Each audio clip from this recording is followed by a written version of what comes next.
I'm in a New York state of mind. And left. New York. New York City is the place where they said, hey, babe. Says he was the closest thing New York had to a Dirty Harry. 532. And no good deed ever goes unpunished. That FBI agent guy, somebody told me he's got your phones tapped. The kind of old-fashioned cop who preferred working the streets and making arrests to taking tests toward promotion. You're assigned to a vandalism case in Athens.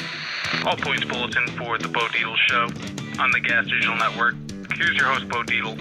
Hey, welcome everybody. Carlo, you're nice and fucking tin. Welcome back from vacation. I am joined by my man Carlo, who's the producer of this thing. Today I got a really good friend of mine. I don't say friend lightly. I mean that with all my heart. My friend Anthony Scaramucci. And let me tell you a little bit about him. I mean, look at that. I need No, you powder look up good. here. You look like you just got came on by somebody. You look fucking. You got I look shorts like I on just and got everything else. You look at the projecting. See him projecting? That probably happened to him this morning about 8 o'clock. So let me. That was a projection call. Carlo, let me let the Don't viewers. start me, Bo, 'cause you know, man. Let me let the viewers know a little bit about Anthony Scaramucci. And first, we're going to talk serious. I know him since 2007, whatever. And all I could say is I got involved with Anthony. We were doing some due diligence for Skybridge Capital, one of the big fund-to-fund companies there. And we got to know each other. And this is right when this rejectation president, Obama, made a remark about that nobody should go to Las Vegas. Nobody should do this. We should all crawl in our room, suck on our thumbs, and do nothing. And Anthony came up to my office. He says, Bo, I'm doing this thing called Skybridge and a Salt Conference. Can I count on you to be one of the speakers? I says, man, you can throw my name all over it, and I'll be there with you, brother. And we started that thing off in, I believe it was 2009, Anthony, was the first year. 2009. And it was May of 2009. It has been the most successful hedge fund conference of all times. I couldn't believe the last couple of times. Couple of thousand hedge funds come there. He has the greatest entertainment. He has the entertainment. Whoever it is, name some of the entertainment we've had. Oh, no, we had Maroon 5. We had Train, The Killers. Some Lenny good Kravitz. shit. What is that guy with the long hair, the black guy? Lenny Kravitz. Lenny Kravitz. Yeah. So we have that, but the most important. Duran, that was hot. Duran, That's like my yeah. era. The most impressive Paul, thing you're too is, young to remember Duran. Oh, I love Duran. well, the most impressive thing is the people, the guests that he has. Every former United States president, that guy from England, what the hell's his name, that guy, Tony Blair. And you want to know the thing that impressed me about Mr. Scaramucci, and I'll say it right now, and I'm not pounding bricks up his ass. He's the best interviewer I've ever heard in my life. He doesn't read shit. He sits up on a stage and he interviews these mega giant powerful corporate heads, and he fucking interviews them like nobody else. You are one of the greatest interview. I'm serious. You're one of the greatest interviewers I've ever seen in my life. I appreciate you saying it, but I mean, all you got to do is let them talk. I mean, one of the problems is these television personalities are trying to get their personality into the things that they interrupt you all the time. Yeah, but you do it in you drop a little humor in there too, Anthony. You don't make it a fucking boring interview. You make it a fun interview. You know how to go for the jugular vein. And that was one of the things. I say it. I don't care what the hell happened. And when you got, you remember the Caitlyn Jenner interview? You were there for that? Yeah. Well, no. I didn't go to that one. Come to that. What was that thing again? Got a little bit of what do you call that thing? Here he goes. Caitlyn Jenner. What do you call that? What is it? So it's a woman to me. No, it's not a woman. Wait. Where does it go to the bathroom? The men's room or the women's room? Here he goes. Now, I got the answer for you. It goes to a urinal and squats in a urinal. How's that sound? Okay, here he goes. This is the 18th best podcast in America. Well, let me tell you something. I don't like. Listen to me. People should be able to do whatever the hell they want. Right. If you want to suck on a pony, that's fine, but don't bring it around me. They just elected. I mean, this is what he did to me when I invited her to the event. I had to listen to my radios at a table like this for a half hour. Excuse me, it's a fucking it, okay? Here he goes. It's a fucking it. I like gay guys. If you want to suck a cock, that's fine. I like gay guys. I like lesbians. But I like who you are or what you are. This is like okay? the Screw magazine of the podcast. All right, now listen to me, son. I mean, they just nominated. Back in the 70s. They just nominated a now. fucking pole climber in Vermont. He was the head of the union there. They climbed the poles, electrical. Now it was elected the other night. He had fucking hands the size of meat cleavers, a fucking Adam's apple with a fucking wig on, and a beard. And I said, "What is it?" Let me give you some advice, What? okay? You sound like somebody that's like uncomfortable with your own sexuality. I got to be honest with you. People, you are right. Do you have a small pee-pee down there? No, I have a nice pee-pee. Because remember, like Italy's a peninsula off the coast of Africa, so none of us have had a problem with that. But you may have a little bit of a problem with that. They call me the Italian stallion. Carlo, does Bo have big dick energy? He has the energy for sure. But you know what BDE is, Yeah, Carlo? He has BDE. Okay, talking about big dicks. That was one of the highlights of my Now, wait a second. They said he was a little fucked up in the White House, but he has BDE. But no, you were in the White House. You were a great president. You know, I was there with you, and we did the journey together. You were the best thing that the president had with him. Well, you were one of the most loyal guys. What's up with with this fucking Emma Cacarosa here, whatever her name is? I mean, what you see is what you get. It's like a Surgeon General's warning label. You know, if you touch it, it could be hazardous to your health. You know, and so you're in her book. Yeah, she said I let said out you a were girly. A bitch. She said I was a bitch, and I let out a girly cry when I got fired. And I know. Hold on. I know you for a lot of fucking years. Yeah. You had the balls to talk. You had the balls to talk down to me on the phone, but not fucking in person. But I saw manliness come out of you when you. What? Mayor thing, man. Oh, when we're fighting over your fucking thing. I'm raising the guy money. He's fucking complaining. This guy was. You worked on his campaign. Yeah. He's fucking goo-goos. He was tutte pots. Let me tell you something. You're not the only guy. I'm gonna give you a newsflash. Okay?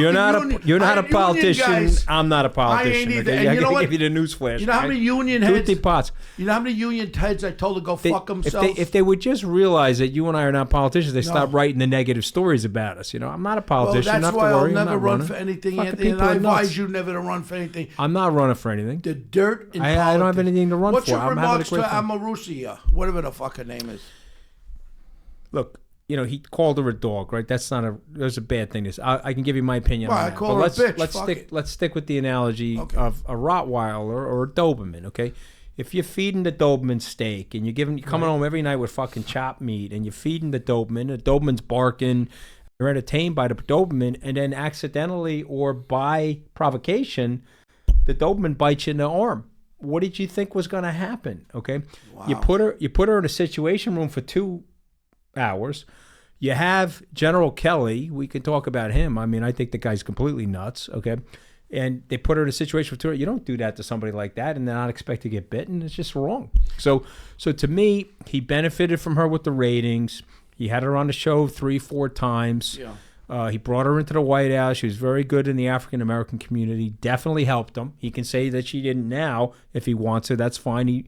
He can revise history, but don't fire her like that. If you're going to fire her like that, you'd expect her to attack you. Now, her and I used to spat with each other, and so she took it out on me in the book. She said that I cried like a little girly man. I know or something that's like that fucking not true. I mean, come on. I you know what? I'm not even going to respond to it because it's like if you think it's true, you don't know me, and if you don't think it's true, then you know me. I'm not going to respond to it. I'll say it on air right now. There ain't a fucking way. When I got fired, I took it like a man. I stood up. I shook Kelly's hand. He says he didn't offer me to see the president. I thought he did. I thought he was being gentlemanly, but maybe I misunderstood that. But he said to me, "You want to see the president?" I said, "No, I'm good. I don't need to see the president. You're the chief of staff. If you don't want me here, there's no need for me to go to the president." You developed a relationship with President Trump, and I was with you at one of the first fundraisers that you had to come to. Hey, Bo. Yeah, we love the president. He's going to have to answer to that someday, okay? I raised him multiple millions of dollars. I gave him $350,000 personally, hundreds of hours of media advocacy. The way he fired me was not the right way to fire a guy like me. Okay, they fired Bannon on the same day that they fired me. Really, you said something kidding around like now. If you say something right now, we're on a podcast. If some cocksucker is going to take what I say and say, "Oh, Bo doesn't like the things," tough fucking shit. Let me tell you something. If you listen to the recording, you brought up the kid. I'm not even going to mention his name. Why give him any publicity? Don't give him credit. The douchebag from Long Island. Yeah, he's a total douchebag. And by the way, Carlo, pay attention to me. That was Italian on Italian crime. Okay, you don't do that to somebody from your neighborhood, right? Definitely not. But if you look at the recording, it's me talking to him the way I would talk to Bo. Like I thought I was having a legit conversation. So it's fine. He did that to me. They wanted to use that against me. They wanted to fire me for it. I got fired. I took it like a man. I'm moving on. I'm not going to break ranks with the president. He's doing a very good job. He's got the right agenda for America. He's a little gugoots. Okay, he's a little mashugana. Oh, I know him 40 years. Don't okay, I know? okay. You know, he's got rocks in his head to go after these people like LeBron James, Don Lemon, Omarosa, Maxine Waters. What are you doing? Calm yourself down. Put the phone away. Your approval ratings will go into the 50s. Keep it up. Your approval ratings are going to stay in the 40s. You're going to be scratching your head. Okay, and by the way, they're turning out. The blue people are turning out. Okay, he can pretend that the blue people are not turning out, but let's tell him the truth. The blue people are turning out. It's like Blue Man Group. They're going to turn out, and they're going to put a hurt on the Republican Party if you don't knock it off. So change. That would be my advice. But he won't change. He's going to stay on missile lock doing what he's doing. And I just think he'd have a 55% approval rating. Yeah. He's arguably doing one of the best jobs ever. Okay. We all agree with that. Ever. You go down the list. Military check. Economics. National security check. Economic check. Unemployment. New York shouldn't have City separated the kids from fucking percent unemployment. New York with 4 million jobs in New York City. This communist city. So the guy's doing an unbelievable job. You can't separate women from children. I don't care what they're doing right or wrong. You can't do that. So he fixed it. But let me tell you what he did at the border. Okay, by cutting the illegal immigration, he has tightened up the labor markets, and he cut the slack in the African American and Hispanic American labor markets. And so now those markets are tight. The unemployment numbers are going to the lowest ever, and their jobs and wages are going up. And what do you see happening? Okay, he was at 19% in the African community in terms of his approval rating.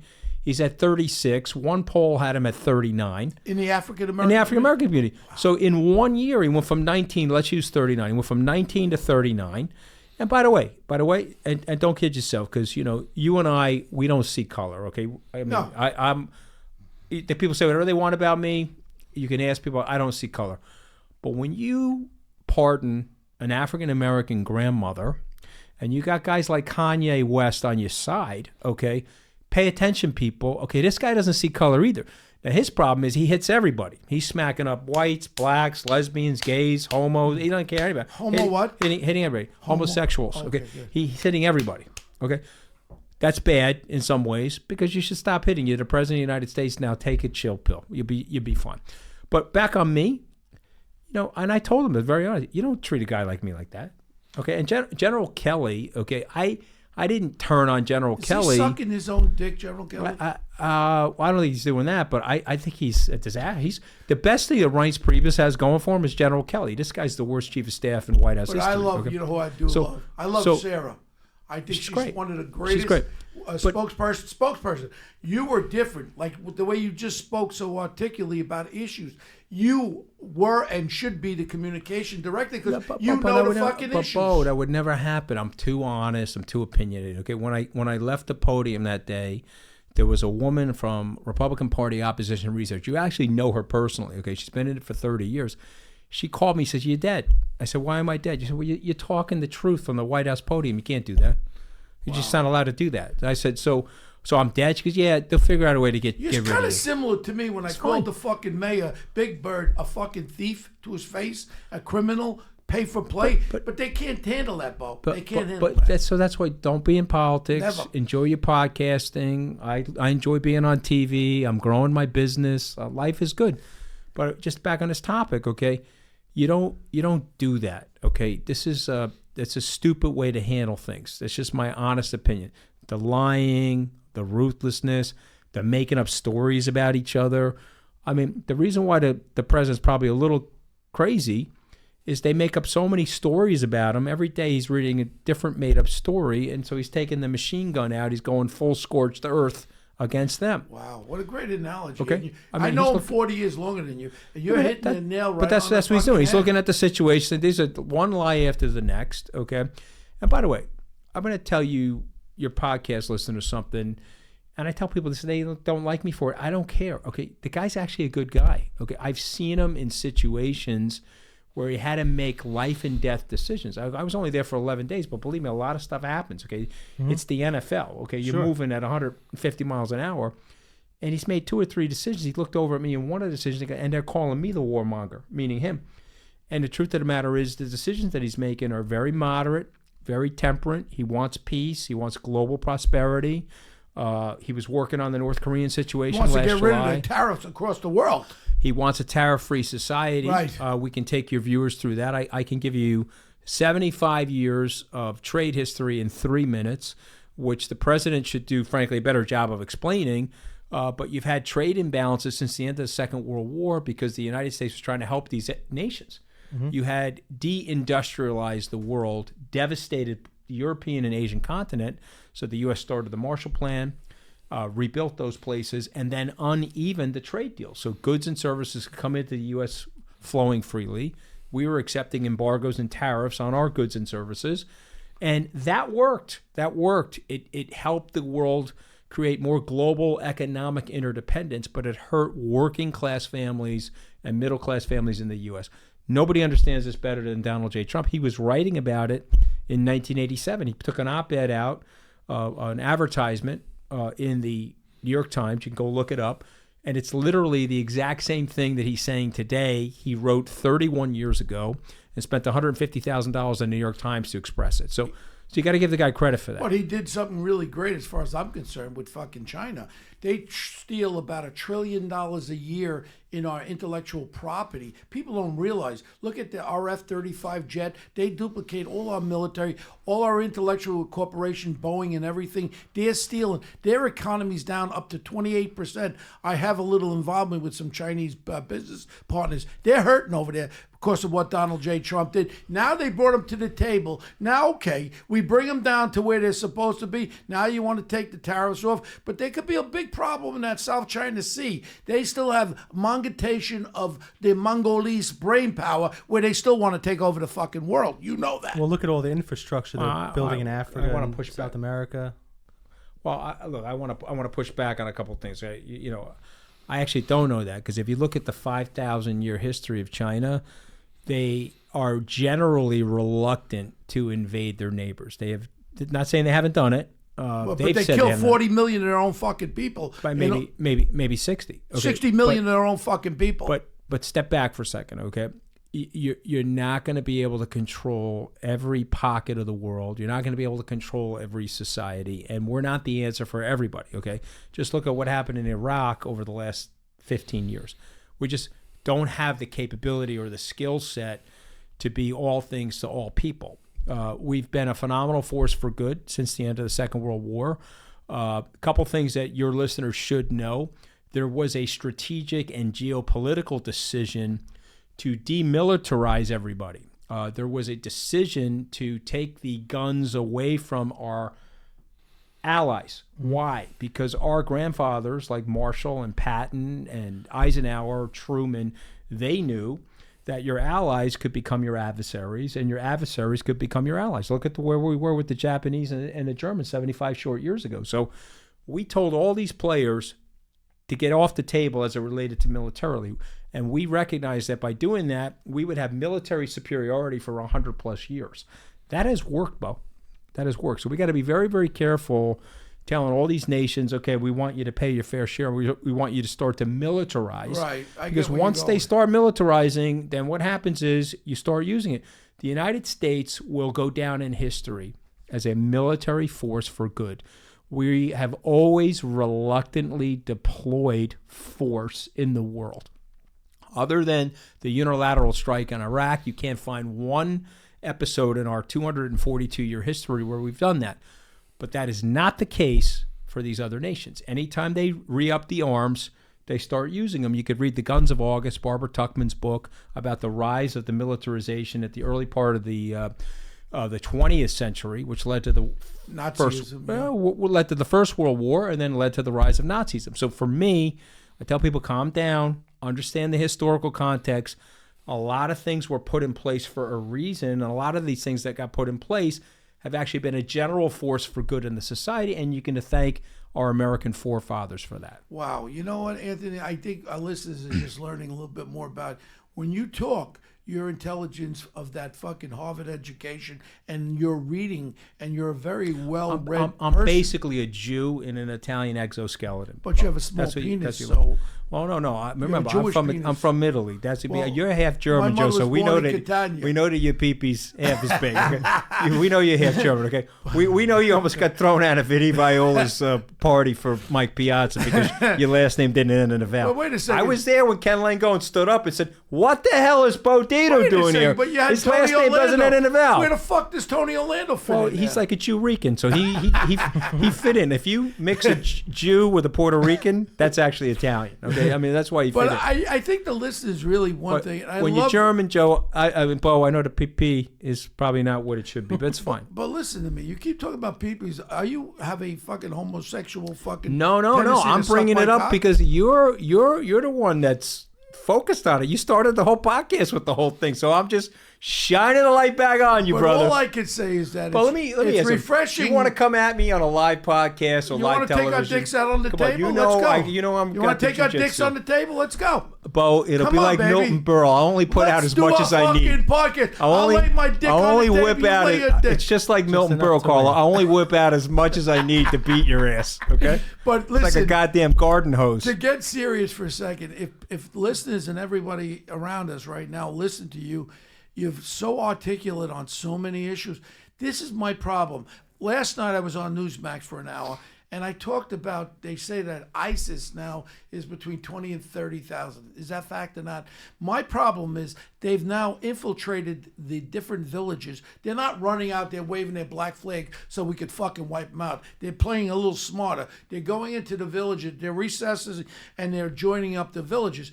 My biggest scare and problem is, look, we could be in isolation in America. Oh, keep the foreign powers away. No, isolation we can't do, because we learned, and I was there on September 11th when they fucking came in and killed 3,000 Americans. We can't be an isolation country. We've got to go over there. My biggest fear is these ISIS people returning back to Europe, and some of them returning into the United States of America, which there's so many of them, it'd be impossible to try to trace them. And they could start an overall world fucking attack with this terrorism. Terror is one thing. Terrorism, it means fear. And if they start doing their little fucking games, this world could be into a real tight thing. But let's apply some context. Okay, so number step one. Let's go back now. We're in 2003. Bush is putting out the mission accomplished on the aircraft carrier. They make a major, colossal mistake. They got $100 million of cash, can buy the entire Iraqi Republican Guard. Bremer, Wolfowitz, and Rumsfeld say no. They disband the Iraqi Republican Guard. What happens? 60% of those guys go into the resistance, right? Mm-hmm. And they are now called the insurgency, and they are giving us a hard time, and they're killing a lot of men and servicemen. Then what happens? We make a strategic decision to pull out, which was a disaster. We go from 160,000 troops when I was in Iraq on a troop support mission in January of 2011, 160,000 troops, we go to 900 troops. Now we got a full-blown disaster. So what do these guys do? They start calling themselves ISIS. Now, why? Or Daesh. See, if you have Middle Eastern people listening, it was called Daesh. Why? The secularists always use religious fanaticism to make money. So let me explain to you what these guys did. They were all Iraqi Republican intelligence officers, and they wanted to control some of the strategic oil fields, and they wanted to sell that oil on the black market and put the money from the oil into Cyprus banks, Panama banks, Swiss banks. You pick the bank, right? And so what they did was they made up this whole shit story about ISIS. They put a constitution together. They radicalized people, and now they're paying them. What do you think you make as an ISIS soldier? I know, because when I was in Kabul, and I turned to these guys and said, what are the Taliban paying you? $75 a day, AK-47 loaded, drive around on the back of the truck, cause havoc. I can feed my family. Okay, so you have to step back and understand some of it is radical. Some of the people are legitimately nuts. But, Bo, you just did the escarole. Okay, it's all about money. It's always been about money. So why can't we go after So now let me these just banks? finish. We got to love Trump because he's going after the banks. He's going after the dough. You got to love Trump because when he sits down at a table like this, he says, okay, how do you get rid of ISIS? And they put it down on a list. They say, well, this is how you get rid of ISIS. Well, why weren't they getting rid of ISIS? Well, you know, the Obama administration didn't like the rules of engagement. They wanted to wait to shoot. The veteran had to get inside the whites of their eyes. Yeah. They had to be shooting at us, or all these different rules of engagement. You can Google them because I'm not 100% accurate on them. And then Trump looked at them and said, well, how do we get rid of that? Oh, well, you're the commander in chief. All you got to do is say that we're done with it. Okay, we're done with it.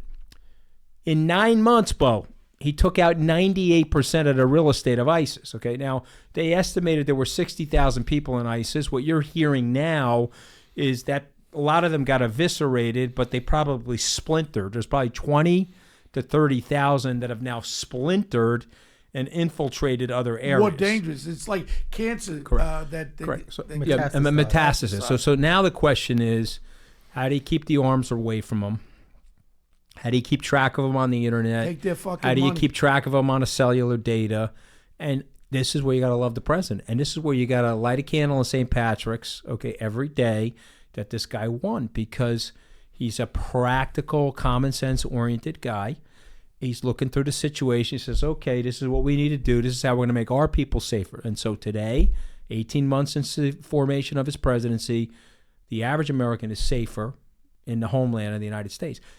More prosperous, safer, more proud to be an American. More economic activity is happening. The GDP printed at 4.1% last quarter. And so all those things are great. So all he has to do is marry a little bit of style, right? You were playing Dean Martin, and Frank Sinatra and Dean Martin are two of our heroes, okay?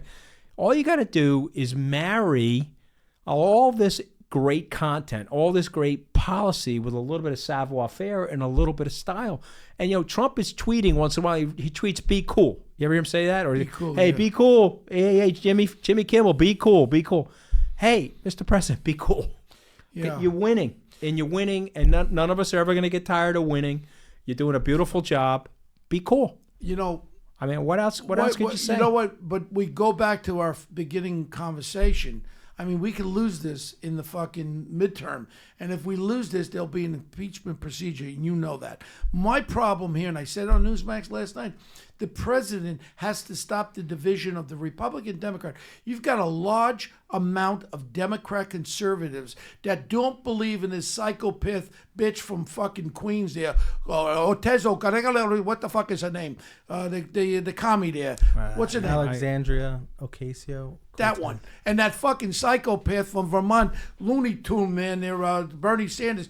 They want free medical. You know what that's going to cost? $32 trillion over 10 years. New taxes. I pay 52 fucking percent. That means I'll be paying 80% in taxes. Every fucking dollar I make, I'll be paying 80% taxes. I'll be taking 20. I'll quit. I'll just go on fucking Social Security. Don't raise your blood pressure. It's going to impact your erectile dysfunction. Yeah, it's going to make your erectile dysfunction. How about I shove it right in your fucking jaw? No, I know you have a hard time with the elevation, so just relax, bro.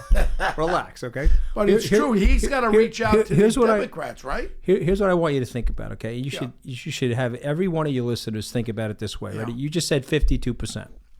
So that means you make $1, 48 cents comes into Bo, and 52 cents goes to your majority partner in your life. And so now Bo Dietl, this poor son of a bitch, is the minority partner in his own life. Did you figure that out? Yeah. So who's the majority partner? That's Bill de Blasio and the leadership in Washington and Andrew Cuomo.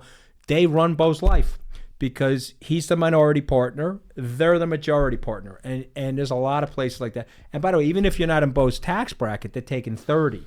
They're taking 40. So all of a sudden, they got a very big piece of your pizza. They're running. Are we holding them accountable, Bo? Are we putting their feet to the fire? No. Are we saying, hey, what are you doing with my money? No. Cardi B. I love this girl, okay? You got to go look at her on the internet when she's looking at her W-2. She said, what the fuck? Are you fucking kidding me? What is going on here? And why are the potholes not filled in front of my house? My point being is if we don't start holding these people more accountable, okay, that's something you and I need to do. Or if we elect these progressives, it's going to get fucking worse. But here's what's happening. You got a lot of uneducated people. This woman, Ocasio-Lopez, she don't want to debate anybody on our side. You don't know a fucking thing. You don't know anything. Put you in a debate with her, you chop a fucking ass up. But so she doesn't want to do that. What she wants to do is, here's what's worked, Bo. The pablum works. I'm going to give you free stuff. You're going to get protected. Rich people suck. We're going to take the money from the rich people, give it to you. People are like, hey, that sounds pretty good. You know, Boss Tweed did that in New York, right? He said, okay, listen, we're going to build all this housing. We're going to bring everybody up from the South, bring everybody in from other areas. We're going to take care of them, but they got to vote for us. This was a red part of the country after the Civil War. It's now a blue part of the country, okay? And so it works, Bo. And look at these inner cities. Any inner city that's been an unmitigated disaster, Baltimore, Chicago, it's run by the left. And they've made it an unmitigated disaster because they haven't set up the right market-based incentives. They haven't set up the right educational platform to create. You're never, ever going to have a equal outcome in a society. But you can create, through the forces of good government, levels of equal opportunity. I'm a product of a good public school education. I got my ass into Harvard because of it. But if I was going to a shitty public school in an inner city with my IQ, maybe I wouldn't have made it. Yeah, but the only problem is... You see what I'm saying? Yeah, but... It's very unfair. One of the issues when I ran for mayor of New York was my daughter's a school teacher in the South Bronx. She graduated that great school there. What's that fucking school? Columbia. 2 masters and all that shit, right? So now she wants to teach in the worst school district in New York City. She wants to help these kids. And I find out and I learn about, we have one of the highest graduate levels in New York. The fucking victims are the black and Hispanic kids who are graduating. They're pushing them through. They can't read or write. Instead of getting them fucking help, that's why they can't even pass an entrance exam to a college. Who's the victims? The victims are the black and Hispanic kids who are graduating our public school system. You're spending billions of dollars in the system, and half the kids are leaving the system. And we got to help them. And that was one of the issues. You know, it's not left or right, Bo. It's right or wrong. I know. We could go back and forth. I had Hannity and Geraldo up in Rayos with me last Thursday. And Hannity, you know, is a very good confidant of our president. Yeah, and I said, one of my best friends. I love Well, Sean. you know him and I, but he's one of my best friends. Yeah. I said to him, you got to get the president to get his ass to Chicago. I said, I'll come out of the fucking woodwork again. There is an answer there. When I used to be on Fox for 12 years, I mentioned about all these murders, what Black Lives Matter. Where the fuck are they? Where's Sharpton? Where is Jesse the Pimp Jackson over in Chicago with these kids, little 7-year-old girls shot in the fucking head? We could deal with it. There's an answer. It's a simple answer. It's the Federico, 3 or more involved with a criminal enterprise, whether it be murders, robberies, or drug deal. You get informants there, you hit the fucking warrants, you lock them up under the federal RICO crime statute, and you take the motherfuckers off the street. That's the answer. But you know what? No one cares about a little black 7-year-old girl shot in the fucking head in Chicago. Only if a cop has an interaction. Cops are having millions and millions of interactions every day. There are some bad ones, like bad surgeons, like bad politics, like bad everything. My point is, President Trump should show that he cares about these black individuals being gunned down in Chicago. He should go there. I'm ready to go. I have the fucking answer with the federal RICO, and lock up these cocksuckers on the street. Take the guns away from the motherfuckers. Well, look, I mean, I agree with everything you said, and look at the practices that were put in place by Giuliani. Rahm Emanuel is running it. Another typical city. But that's why. But I'm just saying to you, like, your friend Big Bird, you like calling him Big Bird? He ain't my fucking friend. Spit in his fucking face. I don't like him. The worst mayor in like history of America. Ever. He's got no fucking balls. He runs away from me too. But I think you'll agree with me on this. When they turned their backs on him, when we had the tragedy in Brooklyn, where the 2 cops were assassinated, and the police department turned their backs on him, he changed. He did. He gave the New York City Police Department, because every time when I was running... You see what happened? But listen what he did. That's why the murder rate's so low. He got the shit scared out of him. And once they turned their cops backs on him and said, everything. holy shit, these guys are going to come after me. That's not going to be good for me. And he gave the cops... You hear what he just said? Everything. See that? Every car you see has the bulletproof protection with a window where they got assassinated. Every amount of money they want for technology, fucking Big Bird gave him. He was smart. He saw he was going to have a police department. But right now, honestly... That's what I love about Bodo, okay? Because he hates Big Bird. And I think he's literally the worst mayor ever. Yeah. And we got to find somebody. But you tell the truth, Bo. But he's not running again, right? Thank God, right? No, he can't. Okay, although he might try, because he just gave raises to the city council. He doubled their salary to $150, and he might try to do a third term. All right. Well, hopefully he won't get there. But if he does get there, someone's got to challenge him. Okay, we have to figure out who's going to challenge him. But with him, what I love about Bo, he just told the truth about De Blasio. Okay, so De Blasio said, "Whoa, I'm going to go with Richard Bratton, Bo Dietl, I'm going to go with, what was the Marine that was running it? Ray Kelly. I'm going with their strategy. And what's the murder rate here? Murder rate is less than 350. It's the lowest it's ever been in the last 40, What's the murder rate in Chicago on a per capita? I think they're up to 5,500 dead in the last 10 years. It's Chirac now. Right. Chirac is Chicago, right? Because they don't know what they're doing. Two weekends ago, but you got a left-wing mayor. You got a left-wing mayor here, both telling the truth about the mayor. He said, it's sold to you, police department. You figure this out, and they're running it right. Yeah.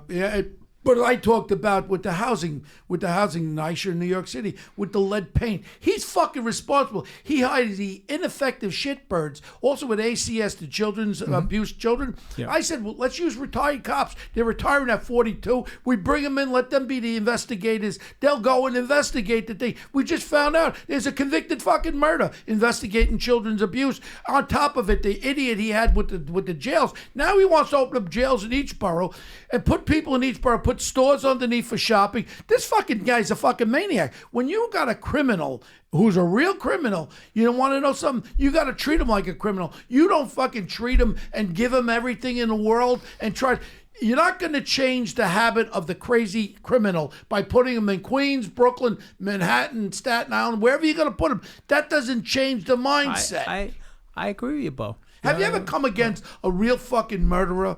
A guy who's killed somebody and who escaped out of jail and he ain't going back in there. He's going to fight with his fucking life to kill you if you're a fucking cop. And every cop is out there today and all they're worrying about, they're looking over their shoulder with a fucking cell camera. They can't do it. You got people telling cops, go suck my dick. I'm going to fuck you in the ass. And the cop stands there and listens to him. Is that right? Is that right? But if that cop reacts, right away, that cop is wrong. I explained to God this situation many times. I've used that fucking headlock on dozens of people. Nobody ever died. People don't realize God now. Terrible tragedy. My heart goes out to him and his family. He had fucking acute heart problems. He had acute asthma and diabetes over the top. If he did one fucking push-up, he would have died. Where is the police department supporting him, investigating, saying the cop did nothing wrong? That kid Pantalino's going to lose the job, and the fucking balls on the police department shriveled up. If I was the commissioner, I'd say, let's investigate it. If he did nothing wrong, we come out publicly and say he did nothing wrong as far as our rules of procedure. You're a little guy like me. We're 5'8", whatever the hell we are. You're going to take a guy down. 5'8" on my license. I'm probably not really 5'8". Yeah, but you're going to take a guy. Let me explain it to everybody. You're going to take a guy down who's 6'3", 6'4". How the fuck you take a 300 pounds? You grab him a headlock, you get him on the ground. That's exactly what Pantalino did. You got to hit him Nothing first. wrong. Bo, let me tell you something.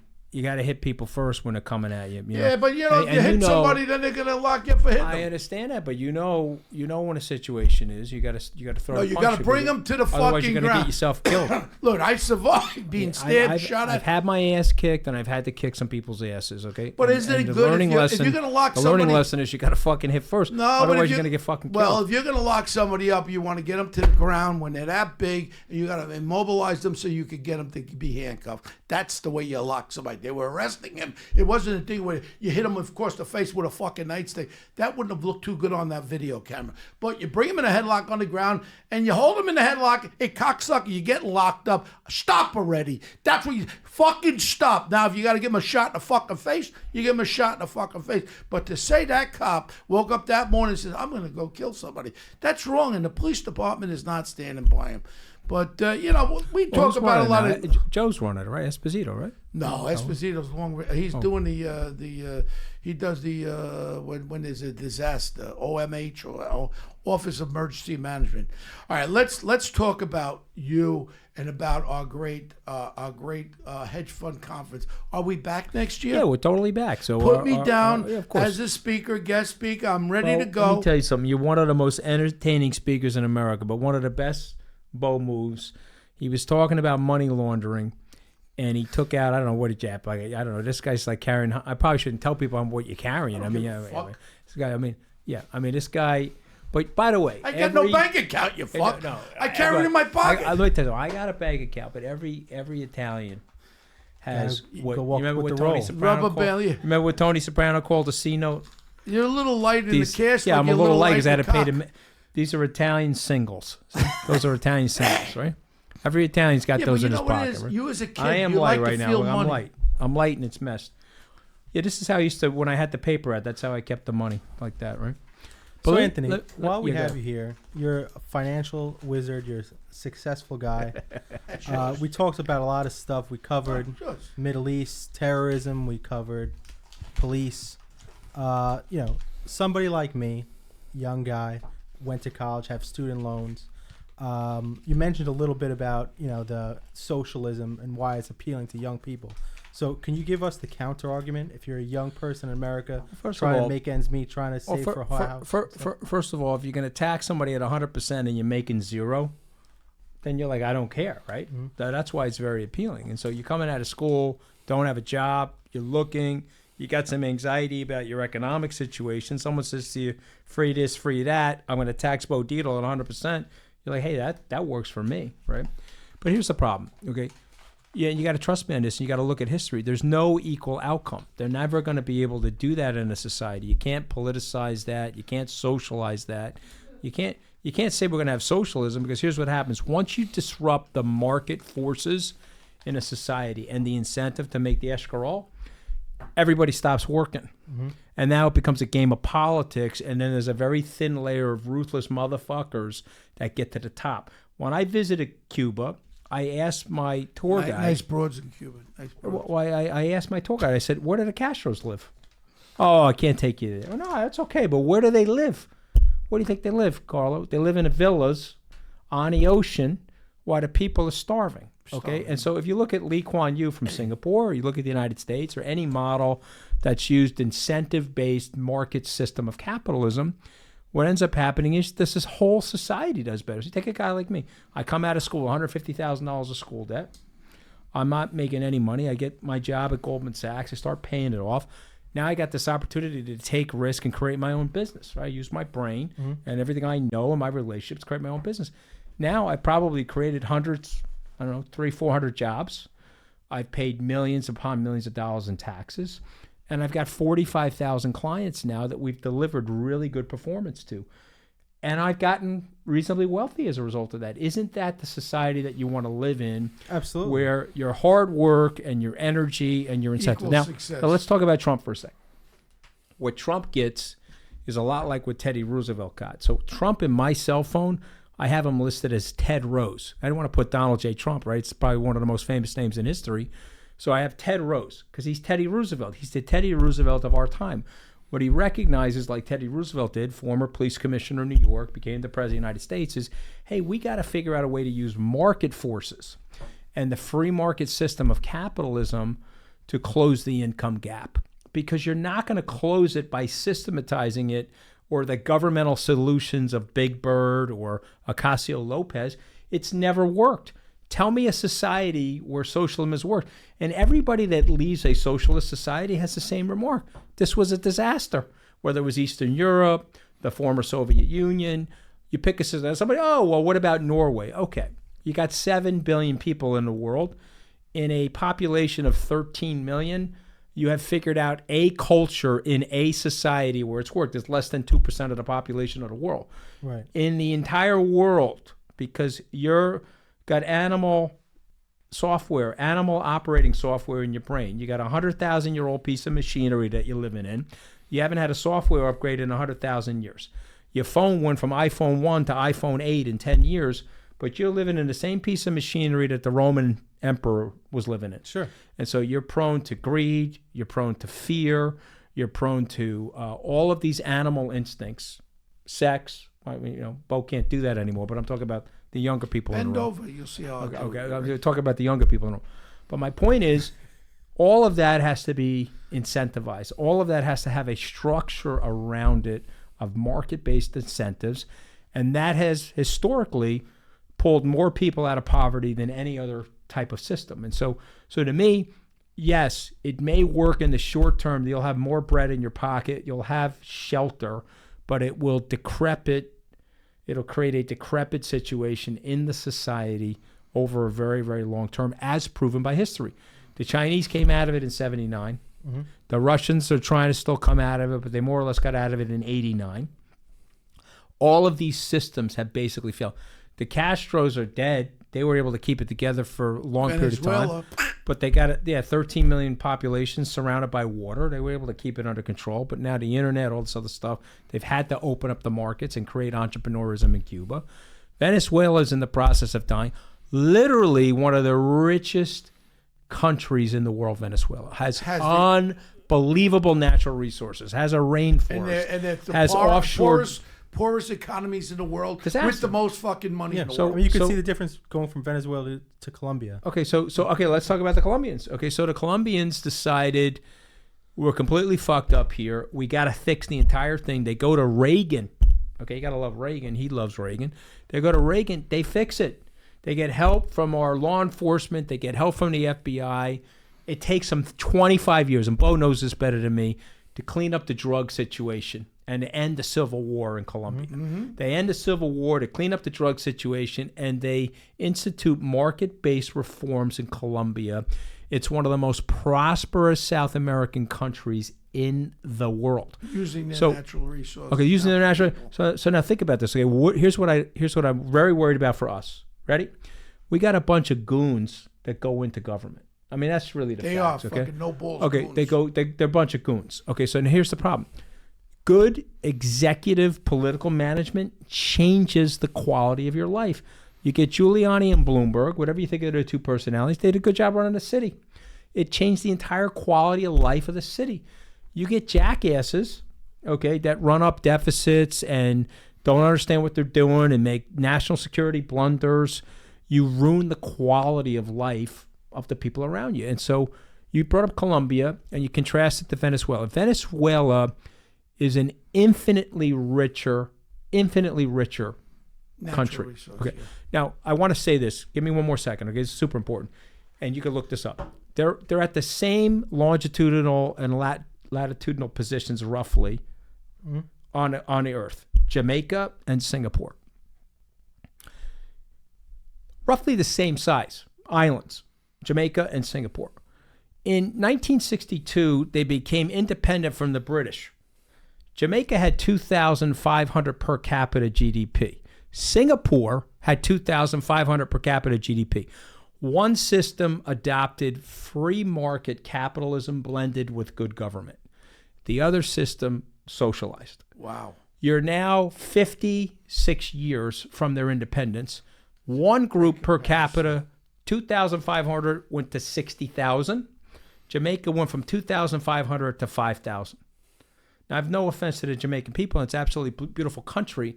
I'm just saying you took two pieces of the world, two different cultures, two different political systems. One group of people is way more prosperous, doing way better than the other group of people. Now, you can say, well, the Jamaicans are fine. They're smoking pot down there to listen to reggae music and everything's fine. I'm not judging them. I'm just telling you that good policy and good politicians make for a better, happier life, and bad policy and bad politicians and socialism destroys a society. You want me and Acacio Lopez to debate? I'll debate her all day long. Her problem is that it sounds good. It looks good on paper. Yeah. If you're going to analyze it superficially, it's jingoism. It's like, okay, yeah, let's do that. By the way, I want a fair society. I want a colorblind society. I don't care who marries who as it relates to their sexuality. But here's what I really want, okay? I want my children, okay, who have been endowed with gifts, strengths, and weaknesses from God to be able to live in a free society where they can fully express themselves creatively, entrepreneurially, financially. Those are the things that I want. I want it for your children. I want it for my children. I don't want Acacio Lopez or Bill de Blasio telling my kids, you're a bad person because you made money. Jeff Bezos, richest person in the world. But let me tell you something. Jeff Bezos add a lot of value to society. You press a button, the shit shows up at your house the next day. He's made it a lot more convenient. He's made it cheaper. And he's made money off of it. God bless him. Anyway, I'm done. I'm off my soapbox. Well, but you know what? One more question. Yeah, first of all, I'm going to say it right like it is. You're one of the most informative guests I've ever had on the podcast. And to listen to you, your intelligence, if the world would listen to Anthony, they would be a better place. But they characterized me, Bo. See, they hurt me. But we were talking about the jerk off. Yeah, but you want to know something? That bullshit about the other guy sucking his own cock. How wrong was it to take your fucking beautiful life of a magnificent painting and taking a fucking speck of one thing you did to categorize you as being a fucking lunatic, Saturday Night Live, an asshole. Right. You were furthest thing from the asshole. The other thing is real fast. But that happens in politics, Bo. And what they have to do. Well, that's why you know enough. But I try to tell you not to go with that. I said, Bo, let me tell you what they're going to do to you, okay? They're going to dehumanize you. Yep. They're going to two-dimensionalize you. We're going to lose all your intellect, all the strength of your entrepreneurial life. And they're going to do this to you so that they can make you lose your voice. They fuck with you. So to me, Dave said, holy shit, this guy's pretty articulate. Went to Harvard Law School, and he's a street kid, grew up in a blue-collar neighborhood. We better fucking kill this guy. Well, and so they came up with a method to kill me. If you ever decided that you want to get in politics, you'd be destroyed just on the issues that they have holding on there. My point is right now. Yeah, well, can I state this for the record on your podcast, One Tough Podcast? Yeah. I'm not going into politics. So if you're doing opposition research on me, relax. It's fucking fine. Real I'm not fast going into here. fucking What politics. do you think? A little birdie told me, a little strong birdie told me that Mayor Bloomberg is going to put his hat in a ring at the Democratic nomination for President of the United States. Yeah. What is my feelings? I'll tell you right out. I love Donald Trump. I'll say it right now. I love Donald Trump. I think that Bloomberg was the best mayor New York City ever had. He's a person with intelligence like you, and he's a person that could be an effective opponent to Donald J. Trump. What's your feeling about Bloomberg? So, I was at the Romney event where the mayor spoke. I have an enormous amount of respect for him. He came to our conference. He's been unbelievably helpful to me in my career, okay? And so I have nothing but great things to say about the mayor. If he goes into the arena, I think what he has to be concerned about, because he's a New Yorker, your political, you have to remember what the President Trump did was he took a Rubik's Cube of his positions and he scrambled them going into the primary. Right, because he was all over the place on abortion. He was all over the place. He was a Democrat too. He was basically a hard right Democrat. He was like a conservative Democrat, and he scrambled it, right, to get himself the nomination in the Republican Party. And so, the mayor, I hate to say this, I mean, the mayor is such a good guy and he's such a practical guy. In today's Democratic Party, they're so Looney Tunes left. What is he going to do? Like we didn't talk about Andrew Cuomo. Andrew Cuomo gaffed yesterday saying it was never great or whatever he said about the country because he's trying to pick up left-leaning totems of the Cynthia Nixon campaign. And they're running those placards, we were never great, we were never great. And so he wants those voters. Which was the stupidest thing he could do. He made a mistake. That's how politicians make Identity politics is ruining everything. Right, but he made a mistake. My point is, if the mayor gets the nomination, and he gets the nomination for the presidency of the United States, the president, if he doesn't wake up, he's going to get his ass kicked. And I'm going to explain to you why. Because the establishment Republicans are going to migrate over to him. Because here's what the president has done, okay? Even the people that like him, Bo, even the people that like him, they don't like what he's doing.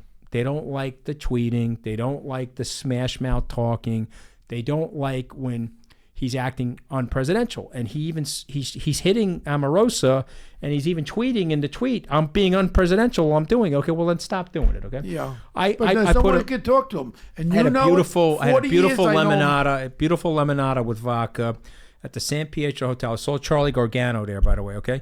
I was up on a balcony. I put my lemonada and vodka up on a balcony. You know what that is called, lemonada? Yes. Yeah, it's limoncello and vodka. I took a picture. I took a picture of it. And relax. Come here to Positano. Take in a little bit of sun. It's beneath the office of the presidency to go after Omarosa. Okay, it is. It's true. And then we discovered that the first lady's saying the same thing. Mr. President, if you don't want to get beat up by Mayor Bloomberg, okay, relax. You could go to 55%. Who could talk to him, Anthony? I don't know who's going to talk to him. Who could talk to him? Here's the other problem. They're all weenies, Bo, because they're all scared His shit of him. His son Fredo ain't going to talk to him. Okay, but forget about that for a second. They're all scared shit of him because they're like, holy shit, if I tell him, he's going to fire me. I like flying around in Air Force One. I like the publicity. I like the phone call. Let me tell you, when you're in the White House, you get 2,000 emails a day.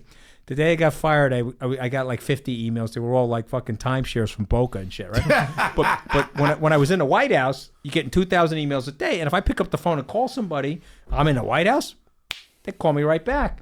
Then you go back to being a regular slum. So these guys, they don't want that. So they tell you, you're fucking great. That you got no clothes on. You're standing here naked, but you're fucking dressed in Brioni. And that's what they're doing to the guy. And I like the guy. I genuinely like the guy, okay? And so I'd rather be honest with them. End the child separation policy. Drop the flag when people are getting killed, murdered journalists. Calm down on LeBron James and Don Lemon. You don't need to be saying that.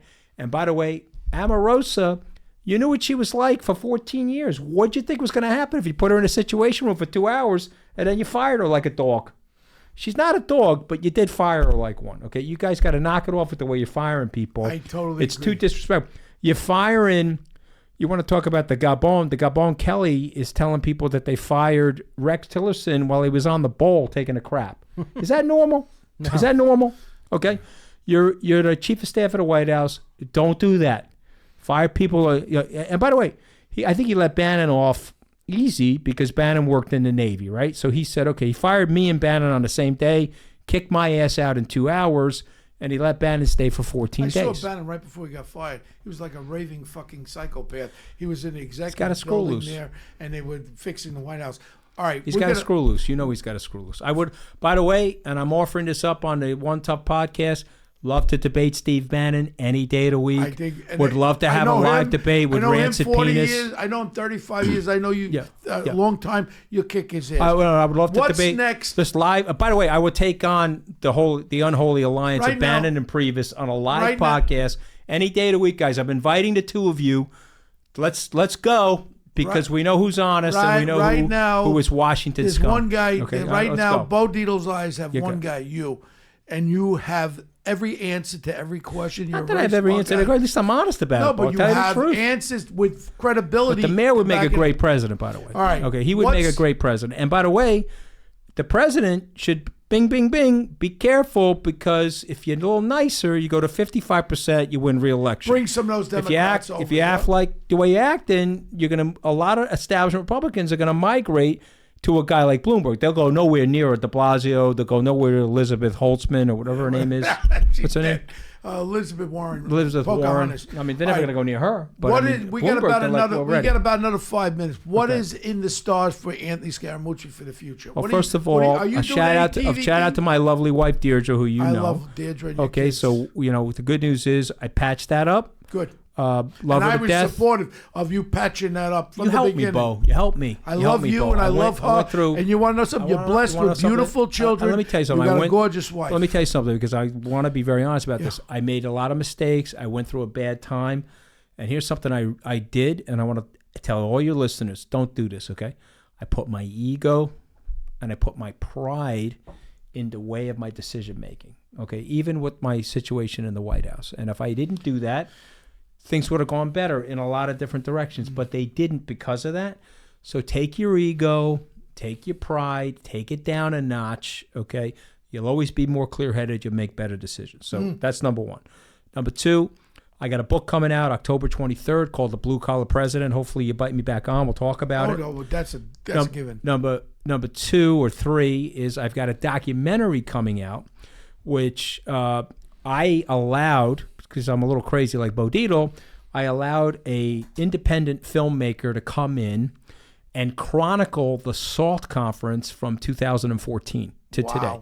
So he's got 5 years of footage, or 4.5 years of footage. And it turns out I was the White House communications director for 11 days during that period of time. Wow. So he's got this wackadoodle 96-minute documentary, which, Bo, they showed it to me. I'm going to be very honest with you here.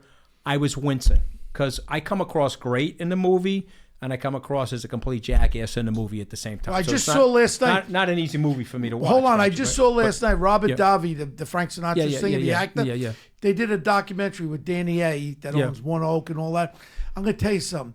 it makes him look like an asshole in some things. One of the funniest things, it's coming out, and it's called My Way by Robert Dodd. To me, it was one of the best things I saw. It was developed as a documentary, but it was so fucking funny to see the personalities come back and forth. You've got to wait till other people see it and decipher what they say. Well, no, I saw it the other day because, look, I don't have the rights to it. These guys own it. And they're putting it out with or without me, no problem. So I said, you know what, I'm going to support it. You're not going to do no TV show with that fucking punk that owes $10 million. That fucking Abernathy guy. No, but here's the thing, okay? Here's the thing. The kid's talented. You can say he isn't. No. He's good on TV. I'm telling you he is. Okay. But, okay, I think the whole thing has been misguided. I said that from day one. I said that on the Colbert Show. I like Michael. I like Michael Cohen. I like Donald J. Trump. I don't like these people fighting with each other. I'm just being honest with you. But I'm not doing a television show with Michael Avenatti. That's 100% off the table. After I leave you. But let me just finish the last two things. So I got the doc coming out. When's that coming the doc is going to be October 16th. The book is on the 23rd. Yeah. Salt Conference is May 7th to the 10th. Guest starring Bo Dietl. We got to do the podcast from out there. I'll get you some great guests, Bo. You get some great guests on your podcast out there, okay? Great. I look forward to it. But here's the thing, okay? Like you, and hopefully these young guys in the room, I want everybody to win, Carla. Okay? At the end of the day, I tell my children, you got to celebrate the successes of your friends. You want to be the first call when they have something good happen to them. Right. Okay? So congratulations on the podcast. I love you to death. This is a real friend. This is not a fake friend. This is a guy be loyal. He'll sit in the trench with you. He's a 3 a.m. call for me. And I love you to death, Bo. And so I'm just letting you know something. I got one question I got to ask you. From here, I got a 12 o'clock meeting with the head of the Vice Media. Yeah. Vice Media, Nancy. Yeah. Would you be interested in anything like a show where you could be Anthony Scaramucci without being on a fucking network where everyone's worried about every word you say? I'm open to anything, Bo. You know, I'm open to anything. But here's the thing. Like, I'm going to go on Chris' show tonight, Chris Cuomo. He's a friend of mine. I grew up together with him and Andrew. We disagree on just about everything. But they're fun shows for me to do. And, you know, I'll do Jesse Waters' show this weekend. It'll be fun for me. And if they invite me on, I come on. But I'm also going to tell the truth. The president gets mad, calls me up, he yells at me. But hey, you want to know what? I'm trying to help you, man.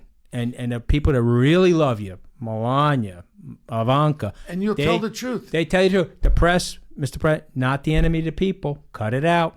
Also, the other thing is, don't separate the women from the children. Very, very bad. They're going to annihilate you with that. You'd rather have people around you, Bo. When I tell people in my office, you tell me I'm tall and I'm right, now I know I got a problem. You tell me I'm short with a little dick. Well, no. Right. Well, we don't have to talk about that, Bo. But I know because you're half German, you're really upset about the fact that I'm anatomically pure on the Italian side. Right? I know that's really upsetting to you, but it's okay, Bo. You're gonna be fine because you're like almost 100 at this point. It's not, people don't really give a shit about it anymore. When you make my fucking age, when you make my age, you still could do 75 push-ups. Then it's good. Bo, let me tell you something, okay?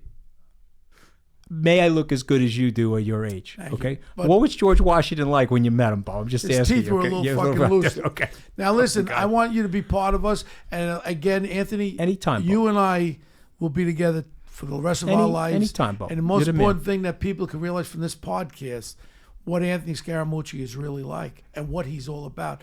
You're about one thing, great intelligence, great energy. You are the person that I would want to have my back if I was the president. You'd have my fucking back. You'd be my chief of staff. Doesn't work that way in Washington, Bo. Yeah. Don't work that way in Washington. They do ninny things to each other. I got to tell you, I was talking to the president about the trade situation. I wrote an FT thing, and then I got 4 negative stories written about me like that. So I said, it's better for me not to talk to the guy because this way they won't write bad stories about me. So they have a whole political media operation, and if they don't like you and they're trying to put you in a bad light, who needs it? It just pissed me off, the one fucking thing that you did on a call that was a private call. Took your life and fucking structured it, and it's wrong. When I ran for mayor, I said the fucking judge looked like de Blasio's wife. She looked just like her. All of a sudden, Bo became a fucking racist. Suck my dick. I'm not a racist. And you know what? It pissed me off. The news media and that creep from New York One, that ugly-looking broad, goes, well, Mr. Dietl, how much money? We didn't see your tax returns. I said, well, here's my tax returns. I made $1.8 million. How much did you fucking make? Point is, I'm mad about it, Bo. point But let me thing tell you. is, they take everything out of context, the same as they did But, with you. but when they blindsided me like that, I was upset. I'm not going to say I wasn't angry. But let me tell you something about the anger, okay? The Buddha, the anger is a cup of poison that you're drinking, hoping that the other fucker dies. You understand what I'm saying? That. Doesn't work. You got to release the fucking anger, man, because Remember you know that, what? Carlos. Release the anger. The It'll Buddha it'll drinking a cup of fucking poison, hoping the other guy dies. The anger is a cup of poison that you drink yourself, hoping that the other guy dies. I would love to have Anthony around me Release, all fucking day. release the anger, man. I'd like to have you as You're my having a fucking great little- life. I'm having a great I'd like life. to have me as sitting with me and just talking I could be all like day. your fucking. No. I could be like I your want you to be my therapy partner. people. I could be My like your fucking partner, fucking because service dog. I love you fucking the way you speak, I man. love you too. I get educated. I love you Carlo, too. All right, God we're bless. We're gonna wrap it up, but we gotta have him on with his book. For sure. Yeah, All right, and then great. we're That'd be certainly gonna do the documentary I want to talk about again. But then we gotta block out. When is it gonna be our New Salt Conference? May 7th to the 7th 10th. through the 10th. 7th. Bellagio Hotel. I'll be there. All right, you fly out with me, boy. I got a fucking great idea this year for the. Let me tell you what I'm doing, okay? Well, who's our guest gonna be? Who have you locked in? I chartered a plane. Mm-hmm. I'm putting 50 people, VIPs, on a plane, and I got this whole thing mapped out. And the first 50 people to come in with the dough will sit on a plane, and I got this whole VIP concierge thing set up. You'll come as one of my guys. All right. Thank you. All right. Love Now, you. who man. do you have? Who did you lock in for your guest yet? Not yet. I don't want to talk about it yet because Good, I don't have okay, the contract that's fine. signed yet. But That's I fine. got. Carlo, take it away. But Bo, trust me. Like in the years ago, you know they're going to be high Only the falutin best. people. High falutin people. Carlo, take All right, it away. We're All right, going to God wrap bless. up the show. Just add one more thing about the poison. I was just in Mexico, and they give you tequila with rattlesnake in it, and that's supposed to be good for you. They call it the Mexican Viagra. Yeah, but okay, let me just Trying to help. hold He's trying to on. help. He's trying to help you. I want my He's trying to help you. viewers. He's trying to help you. I want my viewers to not go to Mexico. Right now in Mexico, they hit 30,000 the first 6 months dead in Yeah. fucking Mexico. By the way, 30,000. Bo, I So gotta you ask want you to this. go there, son? I didn't know you were going to Mexico. I would have told you not to Bo, go. when we were kids, you remember Acapulco? I mean, even Sinatra used to sing about it, Finished right? now. It's finished, right? Remember how beautiful? I mean, my parents. I went on 2 vacations. My father, saved up the money. Cabo St. Lucas, same shit. Went to 2 trips. We went to Miami and we went to Acapulco because my parents used to dream about Acapulco's so Acapulco. beautiful. Remember how beautiful? Yes, You went to yes, Acapulco. yes. And they had the Las Brisas. Yeah, the with pools. Acapulco princess. It's Remember, all it looked like a murders, Mayan. Bo. It looked like a Mayan pyramid. I mean, these people are nuts. Well, people listening, don't go to fucking Mexico. 30 murders the first 6 months. I got 30,000. I got a fucking problem with that. All right, right. so we're going to wrap up the show. Please follow us on social media. We're at One Tough Podcast on Twitter. Bo is at Bo Deedle on Twitter and at The Real Bo Deedle on Instagram. Anthony, will you blast this out to your listeners and all 100%. your contacts? 100%. Yeah, And you of course, you can send me find the link. Anthony at Scaramucci on Twitter and at Anthony_Scaramucci on Instagram. I'm shadow banned though, Bo. I'm only gonna get like 100 people to look at it, but we'll got to work on that, you and me. No, I'm politically shadow banned because I'm tight with Trump, and so boom, I can only, I get like I got 900,000 followers, but I only get like 100 retweets. I got 35,000 following my fucking act. Yeah, Come good on, for you. baby. Good for you. pump You're gonna up. get more engagement than me because you're probably not shadow banned. But that's fine. What does shadow ban mean? This is something Just new. basically, if you're ideologically against what Twitter thinks, they curb your Really? ability to get your message it's a out. big thing. Who runs Twitter? Jack Dorsey. Why don't we punch him in the fucking face, the cocksucker? Okay, that's a good idea. All right, so All we're right, still God giving bless. away signed copies of Bo's books to one reviewer every week. Like, subscribe, and leave us a great review on iTunes. This week's winner, Frank in Las Vegas. We're sending it out ASAP. And send us all questions to onetoughpodcast@gmail.com.